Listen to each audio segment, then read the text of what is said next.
आज हम एक्सप्लेन करेंगे ऐप वर्सेस मच मूवी जो कि साल 2023 में रिलीज हुई है। इस मूवी के स्टार्टिंग में हमें विलो ड्रेस्कन के एक केमिकल फैक्ट्री को दिखाया जाता है जहां कुछ वर्कर्स काम कर रहे थे और अगले ही सीन में हम एक ऐप देखते हैं जो कि गुस्से से भागते हुए आगे बढ़ रहा था और वो रास्ते में आने वाली एक बड़ी सी पेड़ को उखाड़ देता है जिस फैक्ट्री हिलने लगती है और फैक्ट्री में मौजूद लोग काफी डर जाते हैं और दहाड़ की आवाज सुनकर फैक्ट्री से बाहर आ जाते हैं। और अब बाहर आकर एक बड़ी ऐप को देखते हैं। ऐप गुस्से से आउट ऑफ कंट्रोल हो चुका था और इस दौरान वहाँ ऐप को मारने आर्मी भी आ गए थे। वो आर्मी हैवी गन से ऐप पर हमला करते हैं लेकिन इसके बावजूद भी ऐप को कुछ नहीं होता और तभी हमें पता चलता है कि ये कोई नॉर्मल ऐप नहीं बल्कि एक मैकेनिक ऐप है। इसका नाम मीट्रा ऐप होता है जो काफी ज्यादा शक्तिशाली था और ओवर एवेंजर माँ की तरह सूट भी पहने हुआ था जिसकी मदद से वो आर्मियों को गोलियों से भूनकर मार डालता है। और इसके बाद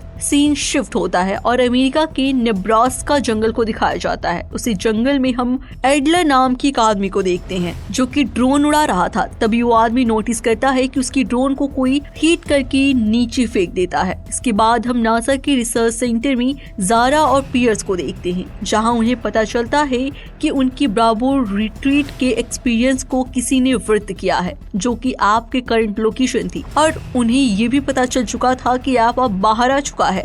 इतने में जारा अपने सिक्योरिटी को कॉल करके लाइन क्लियर करने को बोलती है और हम जारा को जो कि ऐप की हार्ट रेट चेक कर रहा होता है वो जारा से कहता है कि अगर ऐप को काम धाम करने के लिए सालोन की आदत पड़ गई तो वो मुश्किल हो जाएगा। फिर अगले सीन में हम सालोन को देखते हैं जो कि सीनियर साइंटिस्ट थी। जारा और पियर सालोन से मिलते हैं और सालोन को सारी बात बताते हैं। इसी दौरान हमें ये भी पता चलता है कि उस ऐप का नाम अब्राहम था जो कि काफी ज्यादा गुस्से में था। उसकी हालत भी कुछ ठीक नहीं थी और इसी वजह से उसने ड्रोन के साथ उन सोल्जर को भी मार गिराया था। तभी पियर सालोन को बताता है कि उन्होंने ड्रोन उड़ाने वाले आदमी को पकड़ लिया है जिसका नाम एडलर था। हालांकि इसीलिए जारा और सेलोन इन्वेस्टिगेशन के लिए उस आदमी के पास जाते हैं। वो दोनों उससे पूछने लगते हैं कि वो उनके इलाके में क्यों आया है जिस पर एडलर उनसे कहता है कि मैं तो फेस की दूसरी साइड पे था। सेलोन उसे कहती है तुमने एडमिट किया है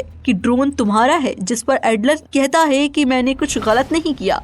वो उसे पूछती है कि आपकी वीडियो बनाने के लिए तुम्हें यहाँ किसने भेजा। ये सुनकर एडलर नासा की कामों को क्रिटिसाइज करने लगता है जिससे ऑर्डर डायनेप्स के साथ मिलकर एक एनिमल को बायोलॉजिकल स्टडी के लिए स्पेस में भेजा था और जब वो म्यूटेड कंडीशन में आ गया है तो तुम लोग उसे कंट्रोल नहीं कर पा रहे हो। ये सुनकर सेलोन थोड़ी घबरा जाती है और कहती है कि आपकी हेल्थ और वेल बीइंग मेरी जिम्मेदारी है, इसलिए एक एनिमल राइट एक्टिविस्ट को इसके लिए परेशान होने की जरूरत नहीं है। इसी के साथ ही वो उसे वहां से जाने के लिए कहती है और एडलर वहां से चला जाता है। जिसके बाद जारा यहाँ सेलोन को बताती है कि उन्हें ऐप को यहाँ से जल्द मूव करने को कहा गया है और 60 दिनों की उनकी रिक्वेस्ट रिजेक्ट कर दी गई है। जिस पर सेलोन उसे बताता है कि वो ऐप को किसी बंद जगह पे नहीं रखना चाहती है क्योंकि ये उसके लिए खतरे से खाली नहीं था। जिसके बाद वो ऐप के पास जंगल में जाती है और उसके पास पर्पल लाइट्स भी थी जिसमें वो ऐप को कम डाउन कर सकती थी। ऐप दिखने में काफी बड़ा था। सेलोन उसके साथ खेलने लगती है लेकिन जब ऐप का मूड खेलने का नहीं लग रहा था जिस पर सेलोन उसे समझाने लगती है कि उसे शांत रहना होगा जब तक कि उसकी ब्लड में एलियंस की डीएनए की जांच हो रही है। और यही हमें पता चलता है कि सोलोन और ऐप दोनों पहले से ही अच्छे दोस्त हैं। जिसके बाद वो वहां से चली जाती है। नेक्स्ट सीन में हम एक कपल को देखते हैं जो कि उसी जगह पहुंचते ही जहां मैका ऐप ने अटैक करके सब कुछ डिस्ट्रॉय कर दिया था और बहुत सी लोगों को मार दिया था। वहां जमीन पर ब्लड पड़ा हुआ देखते हैं। ली जिसका नाम पावला था वो कहती है कि हमारे बेटे का अब ये खून ही बाकी बचा है। तभी पावला को उसके बेटे का रिक्रूटमेंट रिंग मिलता है। वो कहती है कि उनका बेटा यूनिफॉर्म पहन के कितना हैंडसम लगता था, वो हमारे देश की शान था। वहीं उसके पिता आर्टीन भी थी जो कि विलो ड्रेस्कन की इंटेलिजेंस ट्वीन के वाइस डायरेक्टर थे और तभी आर्नेट की वाइफ उस पर गुस्सा करने लगती है और चिल्लाने लगती है कि तुमने अभी तक इसके बारे में कुछ पता क्यों नहीं किया, जिस पर अर्नीट कुछ नहीं बोलता है। और अगले सीन में हम सैलून और उसके साथियों को यूएस मिलिट्री ऑफिसर्स के साथ मीटिंग करते हुए देखते हैं, जो कि उनके मिलिट्री वेपन मेका ऐप के बारे में बात कर रहे थे और ये डिस्कशन करने लगते हैं कि वो केमिकल वेपन्स की फैक्ट्री, जो कि हाईली पॉपुलेशन बहुत से सिविलियंस की जान को खतरा हो सकता था, लेकिन मेका ऐप ने बिना किसी रिस्क के ही अपना टास्क कंप्लीट कर लिया था। ओडा उनसे पूछती है कि इस टाइम वो कहाँ है। सैलून उन्हें बताती है कि उसकी बेसिक डायग्नोस्टिक एवोल्यूशन हो रही है, जिसके बाद हम उसे रवाल्दी एयरफील्ड में ट्रांसफर कर देंगे। इसके बाद वो लोग अब्राहम की बात करते हैं, जिसे वो अभी अंडर ऑब्जर्वेशन रखना चाहते थे, लेकिन ड्रा कहती है यहाँ से लोकल्स उन्हें यहाँ देखना नहीं चाहते हैं, इसलिए उन्होंने सिटी काउंसिल में कंप्लेन भी फाइल कर दी है, जिस पर सैलून उनसे कहती है कि हम नेक्स्ट मीटिंग में उन्हें इसके लिए कन्विंस करने की एडवाइस करते हैं। सैलून जानती थी कि इससे अब्राहम की जान को खतरा है, इसलिए उन्हें इस प्रोसेस को स्लो करने की जरूरत थी, लेकिन जनरल डीन को लगता था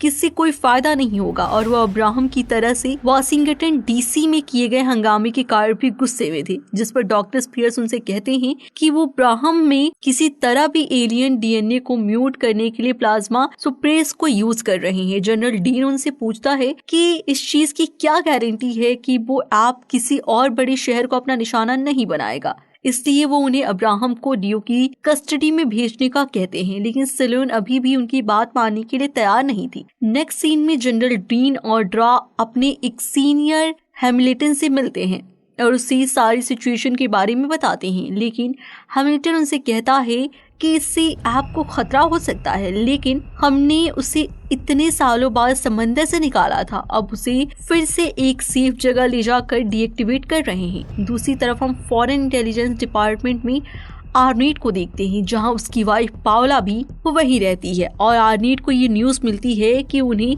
वर्जीनिया से 24 किलोमीटर दूर एक थर्मोन्यूक्लियर डिवाइस की लोकेशन मिली है और उनका ये मानना था कि वो मार्क V9 है, जो कि यूएस मिलिट्री के कंट्रोल में थी और यूएस मिलिट्री उस वेपन को इंडियाना शिफ्ट करने वाली थी, इसलिए आर्नीट और रू उसकी टीम इंडियाना पहुंच जाते हैं, जहां आर्नीट अपनी एक साथी को 1 घंटे के अंदर अंदर इंफॉर्मेशन निकालने को कहता है।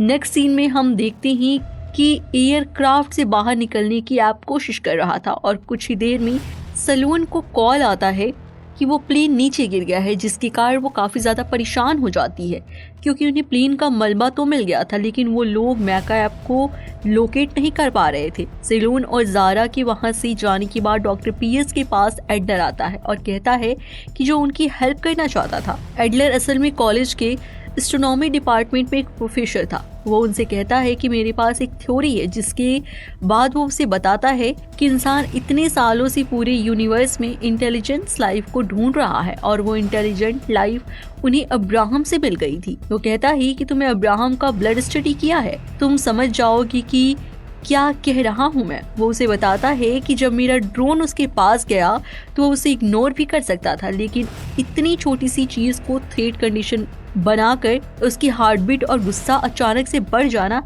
ये सब कुछ थोड़ा डिफरेंट था।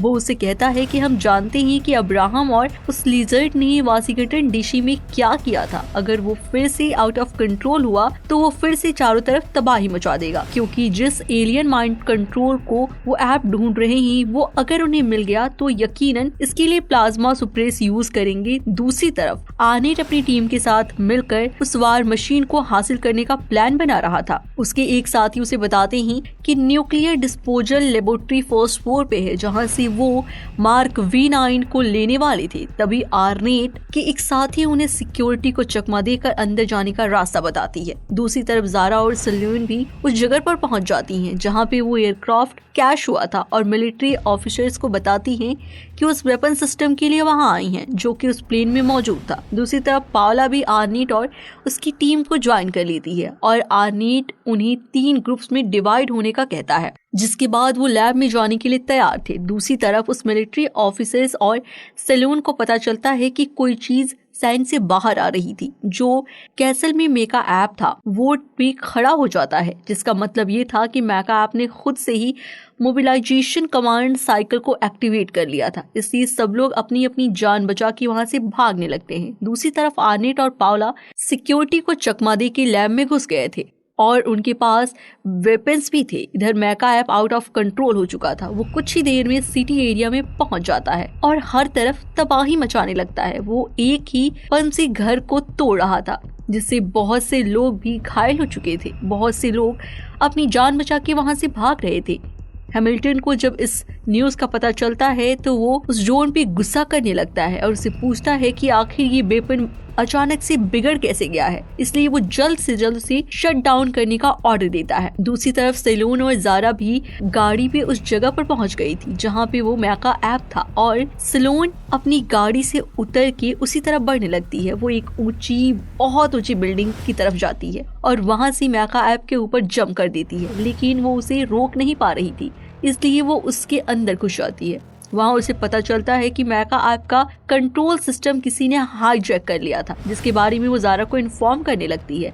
वो उसे बताती है कि किसी ने मेका ऐप को कोऑर्डिनेट भी चेंज कर दिए थे, यानी कि वो उसे किसी स्पेसिफिक लोकेशन की तरफ भेज रहे थे और ऐप का सिक्योरिटी सिस्टम सेलोन को ये सब कुछ चेंज करने से रोक रहा था, जिसका मतलब ये था कि वो कुछ भी रिप्रोग्राम नहीं कर सकती थी। इसलिए वो जारा को उन कोऑर्डिनेट्स का बता के उसे उस जगह पर पता लगाने को कहती है, जिसके लिए वो पियर्स से हेल्प मांगती है। दूसरी तरफ आर्नेट और उसके टीम मेंबर्स धीरे धीरे आगे बढ़ रहे थे और कुछ ही देर में वो उस डिवाइस तक पहुंच जाते हैं। उधर जारा सेलोन को उस कोऑर्डिनेट्स को बताती है कि वो जगह डीजी रिसर्च लैब थी, जहां असल में डीकमीशन न्यूक्लियर वॉरहेड्स को लाया जाता था। ये सुनकर सेलोन उसे कहती है कि अगर कोई मेका ऐप को उस डायरेक्शन की तरफ ले जा रहा है तो हमें लैब को इस बारे में अलर्ट करना चाहिए, लेकिन उन्हें ये पता नहीं था कि ये सब कुछ कर कौन रहा था।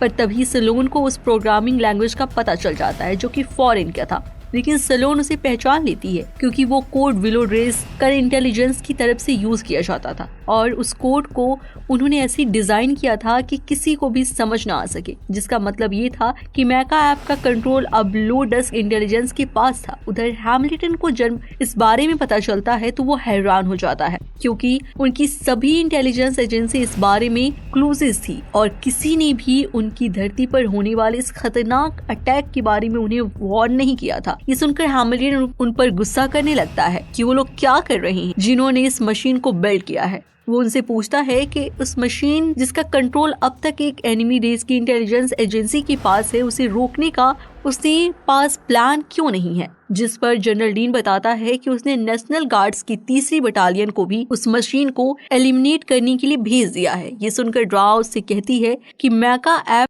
एक चलता फिरता आर्सेनल है जिसने पहले भेजी जाने वाली 2 बटालियंस को पूरी तरह से खत्म कर दिया था। हैमिल्टन भी इससे ड्रा की बात से एग्री करता है और कहता है वो मेजर नेशनल गार्ड्स को मारने के लिए वहां नहीं भेज सकते थे, इसलिए वो उन्हें अब्राहम ऐप को वहां भेजने को कहता है क्योंकि वो जल्द से जल्द मेका ऐप को खत्म करके इस इशू को सॉल्व करना चाहता था और इसके अलावा उसके पास कोई और ऑप्शन नहीं बचा था। दूसरी तरफ सेलोन मेका ऐप के 3 वेपन सिस्टम को शट डाउन करती है, जिसकी वजह से आर्नेट के साथ ही चिंता में थे और उन्हें पता चला कि कोई उस ऐप के अंदर है, इसलिए अब वो उसे कंट्रोल भी नहीं कर पा रहे थे जो कि उस लैब तक पहुंच चुका था। वो वहां मौजूद एक न्यूक्लियर वाहिड को उठा लेता है। दूसरी तरफ से हेलीकॉप्टर अब्राहम को लेने के लिए पहुंच चुका था, जहां पियर्स और एडरल एक साथ होते हैं जो कि उन्हें अब्राहम को वहां से ले जाने से रोकने लगते हैं क्योंकि वो नहीं चाहते कि अब्राहम को इतना जल्दी कहीं मूव किया जाए। एडलर उन्हें बताता है कि आपको ये सच नहीं पता है, ये धरती उसका घर है और इस वजह से यहीं पर रहता है क्योंकि उसे बायोलॉजिकल रिसर्च के लिए स्पेस में भेज दिया गया था, जिसकी वजह से बॉबी भी स्पेस को अपना घर समझ रहा था जो कि इस धरती के लिए कभी भी फाइट नहीं करेगा। लेकिन वो लोग उसकी बातें सुनने के लिए तैयार ही नहीं थे। तभी पियर्स उसी मेका ऐप की बात करता है और उसे बताता है कि सेलोन उसके अंदर है और उसे शट डाउन करने की कोशिश कर रही है, जिसका मतलब ये था कि अगर अब्राहम को इस बारे में पता चला तो वो सेलोन को बाहर निकालने के लिए मेका ऐप को डिस्ट्रॉय कर देगा। इसलिए वो उसे लेकर मेका ऐप से लड़ने के लिए पहुंच जाते हैं। लेकिन इससे सेलेन की जान को खतरा हो सकता था। पर वो लोग ज्यादा लोगों की जान बचाने के लिए रिस्क लेने के लिए तैयार थे। इधर सेलेन को भी पता चल चुका था कि मेका ऐप के पास न्यूक्लियर वाहिड है, इसलिए वो शट डाउन करने की कोशिश कर रही थी, लेकिन ऐसा करना उसके लिए काफी ज्यादा मुश्किल था। तभी उसे अब्राहम दिखाई देता है, जिसे वो बुलाने लगती है। अब्राहम उसे देखता है तो वो फौरन से उसकी तरफ बढ़ने लगता है, लेकिन मेका ऐप उस पर अपने वेपन से अटैम्प कर देता है और सेलेन भी अब उसके अंदर ही लॉक हो गई थी। इधर मेका ऐप अब्राहम को गले से पकड़ लेता है और उसे चोट पहुंचाने की कोशिश करता है, इसलिए अब्राहम भी फाइट बैक करता है और उन दोनों में एक जबरदस्त फाइट होने लगती है। लेकिन फिर सेलोन मेका ऐप की 2 वायर्स को कट कर देती है और उन्हें आपस में जोड़ देती है, जिससे मेका ऐप के फेस पर रेड लाइट ग्लो होने लगती है। और वो ऐसा इसलिए कर रही थी ताकि अब अब्राहम को मेका ऐप से दूर रख सके, क्योंकि अब्राहम को उसके सिखाया था कि उसने रेड लाइट को देख के पीछे हटना है। जिसके बाद वो ड्रॉ को बताती है कि एक न्यूक्लियर डिवाइस मेका ऐप से अटैच है, जिसे below dress and intelligence Chicago ने डेटोनेट करना चाहती थी। क्योंकि मेका ऐप का कंट्रोल अब उसके पास था, इसलिए वो हैमिल्टन से शिकागो सिटी को खाली करवाने को बोलती है और उन्हें अब्राहम को ढूंढ के उसे वापस लाने को कहती है, क्योंकि वो काफी ज्यादा घायल हो चुका था। हैमिल्टन कहता है कि उन्हें किसी भी सूरत में मेका ऐप को शिकागो पहुंचने से रोकना होगा। अगर वो बॉम्ब एक्टिवेट हो गया तो सेलेन को उससे डेटोनेट होने से पहले उसे डिस्पोज ऑफ करना होगा किसी ऐसी जगह पर जो कि बहुत ज्यादा गहरी हो, ताकि आसपास की जगहों पर उसका इफेक्ट कम से कम हो। दूसरी तरफ टीवी पर दिखाया जा रहा था कि उस मेका ऐप पे किसी तरह का एक शहर को पूरी तरह से डिस्ट्रॉय कर दिया था और अब वो दूसरे शहर की तरफ बढ़ रहा था, लेकिन अब उसकी पावर धीरे धीरे कम हो रही थी। तभी पावला आर्नीट को बताती है कि वापस जाने पर FIDC उन्हें पकड़ने के लिए उनका वेट कर रही होगी। इसका मतलब ये था कि वो लोग ये सब कुछ अपनी इंटेलिजेंस एजेंसी को बताए बगैर कर रहे थे। इसी वजह से अमेरिकन इंटेलिजेंस को भी इस बारे में कुछ पता नहीं चल सक रहा था। पावला आर्नीट को इस मिशन के बाद वापस न जाने और कहीं गायब होने का कहती है, लेकिन आर्नीट उसे कहता है कि उन्होंने ये सब कुछ अपने बेटे के लिए और अपने देश के लिए किया है, इसलिए उन्हें किसी भी चीज से डरने की जरूरत नहीं है। इधर सेलोन जब बाहर निकलने की कोशिश करती है तो वो गेट ओपन नहीं होता, जिसकी वजह से वो अपने प्लान को एग्जीक्यूट नहीं कर सकती थी। इधर पियर्स, जारा और एडलर भी वहां पहुंच चुके थे और मेका आपको रोकने के लिए प्रिपेयर होने लगे हैं। इसी दौरान हम देखते हैं कि मेका ऐप और अब्राहम दोनों शिकागो पहुंच चुके हैं, जहां अब्राहम एक बिल्डिंग के ऊपर चढ़ जाता है और सेलेन उसे वहां से दूर भेजने की कोशिश करती है, लेकिन तभी मेका ऐप जो कि नीचे था वो फिर से उस पर अटैक कर देता है। इधर पियर्स, जारा और एडलर एक ट्रेन में उसी तरफ बढ़ रहे थे और सेलोन उसका मेका ऐप को शट डाउन करने की कोशिश कर रहा था, लेकिन वो अब्राहम पे जोरदार अटैक करके उसे नीचे गिरा देता है। पर वो फिर से उठ जाता है और अब की बार वो काफी ज्यादा गुस्से में लग रहा था। वो एक ट्रेन उठाकर उसे मेका ऐप पर दे मारता है। अब्राहम पूरी तरह से आउट ऑफ कंट्रोल हो चुका था। वो मेका ऐप पे जोरदार अटैक करके उसे नीचे गिरा देता है, जिसके कारण सेलोन भी अब खतरे में थी। ये देखकर पियर्स कहता है कि मेका ऐप के साथ न्यूक्लियर वार हेड्स अटैच और अब्राहम ने मेका ऐप का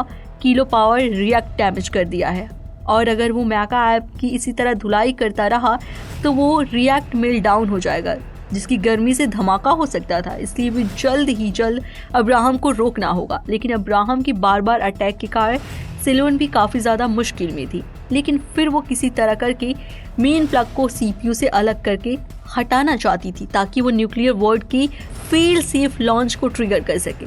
वो ऐसा ही करती है, लेकिन इसी वजह से मेका ऐप और ज्यादा पावरफुल हो जाता है और वो फिर से अब्राहम पे एक पावरफुल अटैक करता है, जिसके कारण वो नीचे गिर जाता है और ऐसा लग रहा था कि जैसे वो मर चुका हो, लेकिन तभी फिर से रीमूव करने लगता है। ये देख के पियर्स हैरान हो जाता है और क्योंकि उन्हें लग रहा था कि अब्राहम मेका ऐप से इस पावरफुल अटैक से रिकवर नहीं हो सकेगा, जिस पर एडलर उसे कहता है कि ये सब उसी एलियन DNA की वजह से है, जिसकी वजह से वो अपने इम्यूनिटी सिस्टम को और हीलिंग प्रोसेस को एक्सीलेटर करने में कामयाब हो गया था। और वहाँ खड़े हुए मौके पे एक बार फिर से वो वार करता है। वो बिना रुके उसे मारता जा रहा था। ये देखकर सेलोन उसे रुकने का कहती है और इसी दौरान वो किसी तरह एग्जिट डोर ओपन करके बाहर आ गई थी, जबकि आप और मेका ऐप की फाइट अभी भी जारी थी। अब अब्राहम मेका ऐप का एक हाथ उखाड़ देता है, जिसके बाद वो उसे उठा के नीचे फेंकने लगता है, लेकिन तभी सेलोन उसे अपनी तरफ अट्रैक्ट करती है और कहती है